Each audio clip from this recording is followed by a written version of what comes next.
संध्या अपने बेटे विनीत और बहू प्रिया के साथ फिल्म देखकर घर लौटी तो बहुत खुश थी। उस दिन शनिवार था, बेटे बहू की छुट्टी थी।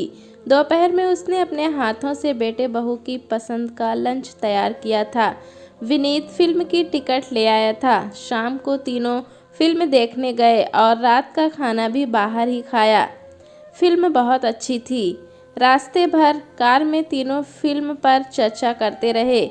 संध्या को लगा प्रिया कुछ चुप चुप सी थी। उसने कारण जानना चाहा तो प्रिया ने कहा, कुछ खास नहीं मम्मी, बस थोड़ा सिर दर्द है।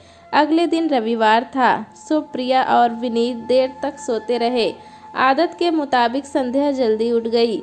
चाय पीकर उसने रात में भिगोई दाल पीस ली और झटपट दही बड़े बना लिए। शाम को घर में पार्टी थी। विनीत और प्रिया के कलीग्स आने वाले थे। जब भी बेटे बहू के कलीग्स घर में आते हैं, संध्या का वो दिन बहुत अच्छा कटता था।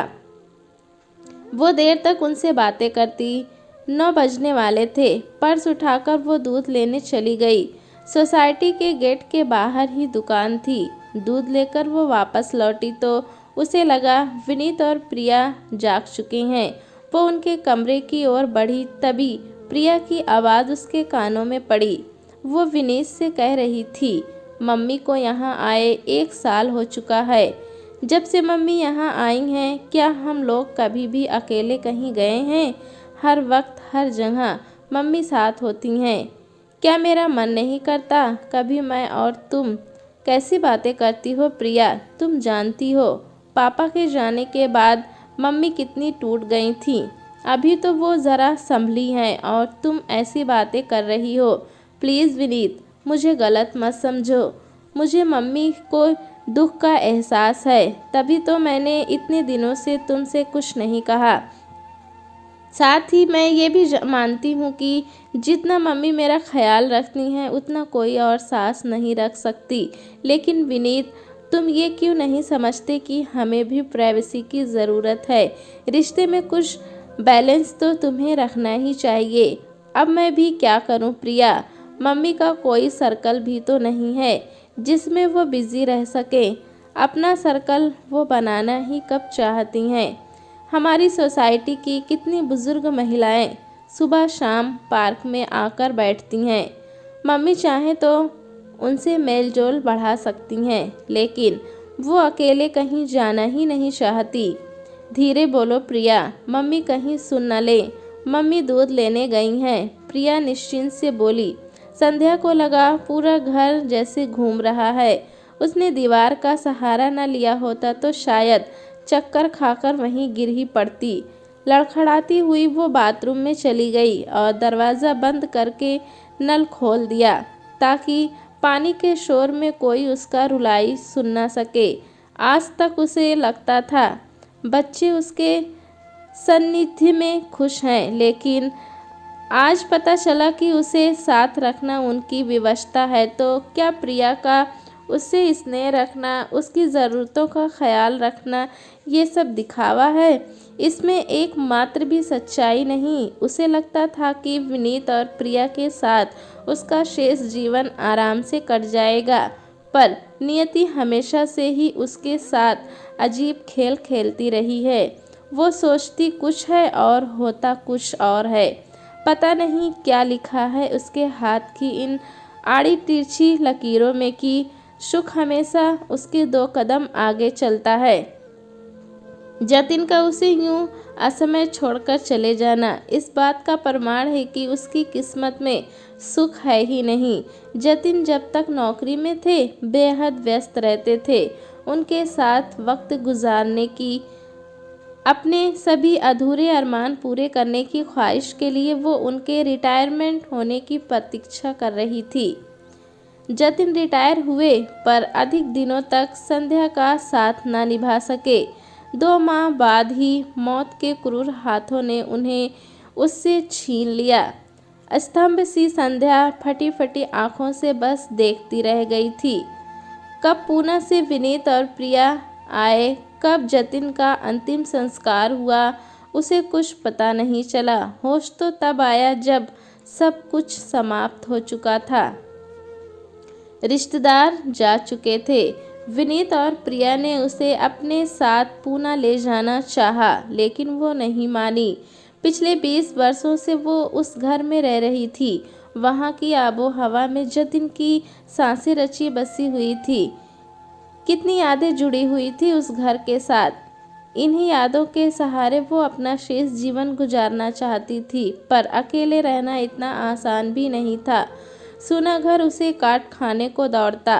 अकेले के लिए खाना बनाने की भी उसकी इच्छा नहीं होती थी। उधर माँ की चिंता में विनीत भी अपने काम पर ध्यान नहीं दे पा रहा था। कुछ दिनों में ही वो बीमार पड़ गई। तब विनीत और प्रिया ने उसकी एक नहीं सुनी। महीने भर में उन्होंने दिल्ली वाले घर को बेचा और उसे अपने साथ पूना ले आए। कुछ माह तक तो यहाँ पर भी उसका मन उचट ही रहा था। बेटा बहू दोनों इंजीनियर थे। सुबह ऑफिस के लिए निकलते तो शाम तक घर आते थे। सारा दिन वो अकेली पड़ी बोर हो जाती थी। प्रिया ने कई बार कहा भी कि वो आस-पास वालों से मेलजोल बढ़ाए, सुबह शाम घूमने जाया करे, किंतु उसका दिल ही नहीं करता था अकेले कहीं जाने का। अपनी ओर से तो विनीत और प्रिया माँ को प्रसन्न रखने का प्रयास करते रहे। प्रिया उनके लिए पत्रिकाएं लाकर रखती थी। शनिवार या रविवार को तीनों कभी फिल्म तो कभी कहीं घूमने निकल जाया करते थे। अब तो उनके कलीग्स भी संध्या से काफ़ी घुल मिल गए थे। कुल मिलाकर नए माहौल में वो रच बस गई थी। जिंदगी की गाड़ी एक बार पुनः पटरी पर आ गई थी। बेटे बहू के घर में वो सुख का अनुभव करने लगी थी, किंतु आज प्रिया के एक ही वाक्य ने उसके शांत होशले जीवन में हलचल मचा दी थी। काश जो कुछ भी उसने सुना वो सच ना होता। उसका मन विरक्ति से भर उठा। दुनिया में कुछ भी अपना नहीं है। नाते रिश्ते सभी स्वार्थ की बुनियाद पर टिके हुए हैं। अच्छा ही हुआ जो उसका भ्रम टूट गया। कम से कम अब खुद को बेटे बहू पर थोपेगी नहीं तो न जाने कब तक वो विचारों के ताने बाने में खोई रहती कि प्रिया ने दरवाज़ा खटखटाया। उसने आंसू पोंछे मुंह धोया और दरवाज़ा खोल दिया। ओह मम्मी, मैंने कितनी आवाज़ दी आपको। जल्दी से आइए, मैंने आपकी पसंद की खस्ता कचौरी मंगाई है। बोलते बोलते यकायक रुक गई प्रिया। गौर से उसका चेहरा देखते हुए बोली, मम्मी आपकी तबीयत खराब है क्या? आंखें लाल हो रही हैं आपकी। उसकी बात को अनसुना करती हुई वो अपने कमरे में चली गई। बुद्धि तो कह रही थी उसे अपना व्यवहार सामान्य रखना चाहिए ताकि बेटे बहू को पता ना चल सके कि उसने उनकी बातें सुन ली है, लेकिन मन साथ नहीं दे रहा था। यहाँ तक कि खाना भी वो ठीक से नहीं खा पाई। सारा दिन अनमनी सी रही। रह रहकर जतिन याद आते रहे। काश वो आज होते तो उसे यूं बेटे बहू पर आश्रित न रहना पड़ता। शाम के 6 बजने वाले थे। मन में विचार कौनता फिल्म साथ जाने में प्रिया को ऐतराज़ है। हो सकता है उसका यूं उनके मित्रों के बीच बैठना भी उसे नागवार लगता हो। विनीत के कमरे में जाकर उसने कहा, बेटे कॉलोनी की एक परिचित महिला के साथ मैं घूमने जा रही हूँ। देर से लौटूंगी। तुम लोग खाना खा लेना। लेकिन मम्मी आज अचानक किसके साथ जा रही हो? विनीत को आश्चर्य हुआ। संध्या की ओर से कोई जवाब ना पाकर वो फिर बोला, मम्मी कुछ देर में ही सभी मित्र आ जाएंगे। आप नहीं होंगी तो किसी को यहाँ अच्छा नहीं लगेगा। तुम दोनों तो हो ना, एंजॉय करना। कहते हुए वो कमरे से बाहर निकल गई। विनीत और प्रिया का चेहरा उतर गया।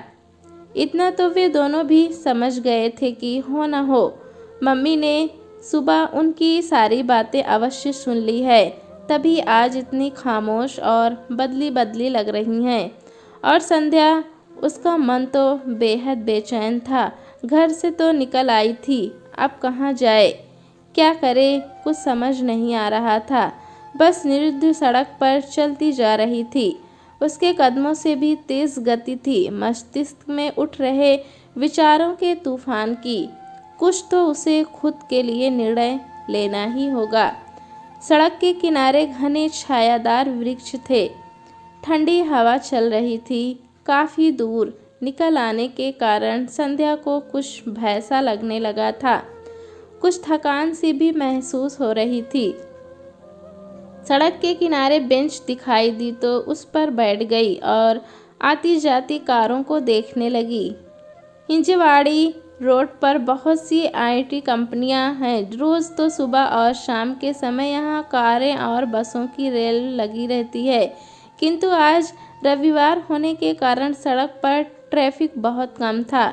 यहाँ शांति से बैठकर अपने बारे में वो कुछ सोच सकती थी, लेकिन सोचे भी तो क्या, बच्चों की बातों में आकर मकान बेचने की बहुत बड़ी भूल कर बैठी थी। अब उसका खामियाजा सारी जिंदगी उसे भुगतना पड़ेगा। उसने एक ठंडी सांस भरी, तभी एक पुरुष स्वर से अपना नाम सुना तो वो चौंक पड़ी। उसने गर्दन उठाकर देखा, पैंट कमीज पहने, हाथ में छड़ी थामे करीब 65 वर्षीय पुरुष को पहचानने में उसे तनिक भी देर ना लगी। अरे मोहन जी, आप! आश्चर्य मिश्रित खुशी उसके चेहरे पर फैल गई। मोहन जी और उनकी पत्नी सविता के साथ अपने रिश्ते को क्या नाम दे संध्या विवाह होकर उस घर में आई। जतिन और अपने आसपास ही पाया उसने मोहन जी और सविता भाभी को। जतिन के हृदय के तार उस परिवार से पूरी तरह जुड़े हुए थे। उस स्नेह बंधन को पल्लवित और पोषित करने में संध्या ने अपना भरपूर सहयोग दिया था। उसे आज भी याद है कैसे उसकी हर समस्या का समाधान मोहन जी और सविता भाभी मिनटों में कर दिया करते थे।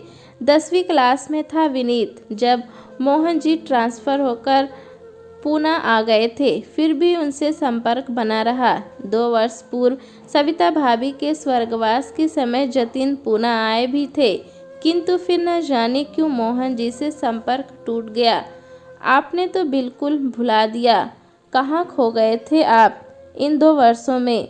अपनत्व भरा उलाहना उसने दिया। क्या कहूँ संध्या, हालात की साजिश का शिकार हो गया था। बेंच पर बैठते हुए मोहन जी बोले। क्या मतलब? संध्या उनकी बात का अर्थ न समझ सकी। सविता के स्वर्गवास के 3 माह बाद मेरा भी एक्सीडेंट हो गया, जिसमें मेरा एक पैर जाता रहा। पूरे 8 माह तक हॉस्पिटल में मैं रहा। पैर में स्टील की रॉड डाली गई। इतना सब कुछ हो गया और आपने खबर भी नहीं दी। मोहन जी के साथ हुए हादसे को सुनकर संध्या अपना दर्द भूल गई। कैसे खबर देता? एक्सीडेंट के वक्त मेरा मोबाइल खो गया था। आप लोगों का नंबर उसी में फीड था। खैर छोड़ो ये सब, तुम अपनी कहो। यहाँ पूना में कैसे? जतिन कैसा है? अब तो रिटायर हो गया होगा। संध्या कुछ क्षण खामोश रही, फिर धीमे से स्वर में बोली, रिटायर भी हो गए और मुझे छोड़कर भी चले गए। ये क्या कह रही हो तुम? विचलित हो उठे मोहन जी। संध्या की आंखों में आंसू छलक आए। रूधे कंठ से वो बोली, रिटायर हुए 2 माह बीते थे कि एक रात सीवियर हार्ट अटैक आया। हॉस्पिटल भी नहीं जा पहुंच पाए थे। रास्ते में ही कहते कहते वो सिसक उठी। पीड़ा का आवेग कुछ कम हुआ तो वे बोली। उसके बाद विनीत और उसकी पत्नी प्रिया मुझे पूना ले आए। मोहन जी कुछ देर खामोशी से सिर झुकाए परिस्थितियों को आत्मसात करने का प्रयास करते रहे, फिर धीमे स्वर में बोले, अपनी कहो। कुछ मन लगा पूना में? क्या दिनचर्या रहती है? संध्या खामोश रही। क्या कहती? सुबह से दिल में उमड़ घुमड़ रहे वेदना के बादल बरस पड़ने को हुए, लेकिन उसने खुद को रोक लिया। इतने दिनों बाद मिले हैं, क्या वो आज ही अपना रोना लेकर बैठ जाए? नहीं, ये शोभनीय नहीं होगा। इससे पहले कि वो कोई संतोषजनक उत्तर सोच पाती, उसके मनोभाव को भांप चुके थे मोहन जी। उन्होंने कहा, संध्या, तुम कल भी मेरी छोटी बहन थी और आज भी छोटी बहन ही हो। वक्त के अंतराल के साथ रिश्तों के मायने नहीं बदल जाते, रिश्ते वही रहते हैं। जिस तरह तुम खोई खोई सी बैठी थी, अवश्य ही कोई परेशानी है, बताओ मुझे। मोहन जी का सहारा पाकर संध्या भावनाओं के आवेग में बह गई। सब कुछ शांत भाव से सुनने के उपरांत मोहन जी गंभीरता पूर्वक बोले, सच पूछो तो ये कोई समस्या है ही नहीं। यह बात उठती भी नहीं अगर तुम शुरू से ही बीच का रास्ता अपनाती। कभी बच्चों के साथ जाना, कभी उन्हें प्राइवेसी देना ही समझदारी है संध्या। हर इंसान अपनी प्राइवेसी और आज़ादी चाहता है। तुम्हारे बच्चे भी ऐसा चाहने लगे तो इसमें क्या गलत है। याद करो वो दिन जब तुम्हारी नई नई शादी हुई थी। जब भी जतिन फिल्म देखने या कहीं घूमने का प्रोग्राम बनाता, उसकी छोटी बहन तुम लोगों के साथ हो लेती थी। कितना बुरा लगता था उस समय तुम दोनों को, याद है ना। संध्या ने गर्दन हिलाई। मोहन जी ने अपनी बात जारी रखी। हर उम्र की अपनी एक सोच होती है, गलत कुछ भी नहीं होता। गलत सिर्फ ये है कि उम्र के उस दौर से गुजरने के पश्चात हम अपने एहसास को भूल जाते हैं कि कभी हमारी भी यही सोच थी, यही चाहते थी, यही उमंगें थी। वक्त गुजर जाता है और हम अपने बच्चों की भावनाओं को न समझने की भूल कर बैठते हैं। विनीत और प्रिया ने तुम्हारा बहुत साथ निभाया है, अब तुम्हारी बारी। तुम उनकी भावनाओं को समझो, इन छोटी छोटी बातों से ऊपर उठो। अपने खालीपन को भरने के लिए दूसरे की स्वतंत्रता को ख़त्म कर देना कहाँ की समझदारी है। हमारे प्रति अपने कर्तव्य को बच्चे बोझ न समझने लगे, ये बहुत कुछ हमारे व्यवहार पर भी निर्भर करता है। मोहन जी की बातों से संध्या को मानव परिस्थितियों को समझने के लिए एक नई दृष्टि मिल गई। समस्या वो नहीं जिसे वो मान बैठी थी, समस्या तो उसका गलत दृष्टिकोण था। उफ, एक माँ होते हुए भी वो इतनी स्वार्थी कैसे हो गई। अपनी नासमझी पर लज्जित सी होते हुए वो बोली, मोहन जी, नियति ने एक बार पुनः आपसे मिलवाकर मेरे घर की सुख शांति को बिखरने से बचा लिया। अब से मैं, रुको संध्या, अभी मेरी बात पूरी नहीं हुई। मोहन जी ने उसकी बात बीच में ही काट दी। संध्या, सारी जिंदगी हम सिर्फ अपने लिए जीते हैं। अपनी नौकरी, अपना परिवार, अपने बच्चे, इन सब से आगे कभी सोच ही नहीं पाते। अभी वो समय है जब समाज के प्रति भी हम अपने कर्तव्य का निर्वाह कर सकते हैं, दूसरों के काम आ सकते हैं। 2 वर्ष पूर्व मैं भी तुम्हारी जैसी स्थिति में था। उस समय अपने बेटे बहू के सहयोग से मैंने नवनिर्माण नामक एक संस्था बनाई। आज इस संस्था से 15 से 16 लोग जुड़ चुके हैं। लोगों में चेतना जागृत करना, अपने शहर को साफ सुथरा रखना, पेड़ पौधे लगाना और आसपास के लोगों की समस्याओं को दूर करना इस संस्था का काम है। कुछ महिलाएं गरीब बच्चों को पढ़ाती हैं। माह में 2 बार सब लोग मिलकर आसपास ही कहीं पिकनिक मनाने भी जाते हैं। संध्या, तुम इस संस्था को ज्वाइन करोगी तो नए नए लोगों से मिलने से तुम्हारा समय भी अच्छा ही कटेगा और लोगों की समस्याओं से जुड़ने से तुम्हारी सोच की दिशा भी बदलेगी। किसी के काम आने पर आत्मसंतुष्टि तो मिलती ही है, साथ ही जीने का एक मकसद भी मिल जाता है। लीक से हटकर कुछ अच्छा करने से तुम्हारे बच्चों को भी तुम पर गर्व होगा। मोहन जी की बातों से संध्या की आंखों में एक नई चमक पैदा हो गई। उसे जीने की एक नई राह मिल गई थी। मोहन जी, आप घर चलिए, विनीत आपको देखकर बहुत खुश होगा। संध्या, मैं कल तुम्हारे घर अवश्य आऊँगा। संध्या ने उन्हें अपने घर का पता बता दिया। काफ़ी देर हो चुकी थी। उसे लग रहा था बच्चे परेशान हो रहे होंगे। मोहन जी से विदा लेकर संध्या तेज कदमों से घर की ओर चल पड़ी। ये कदम उसे घर की ओर ही नहीं बल्कि एक नए संकल्प के साथ नई मंजिल की ओर भी ले जा रहे थे। दोस्तों, कहानी कैसी लगी हमें कमेंट में ज़रूर बताएं। चैनल पे नए हैं तो एक लाइक और सब्सक्राइब करना ना भूलें।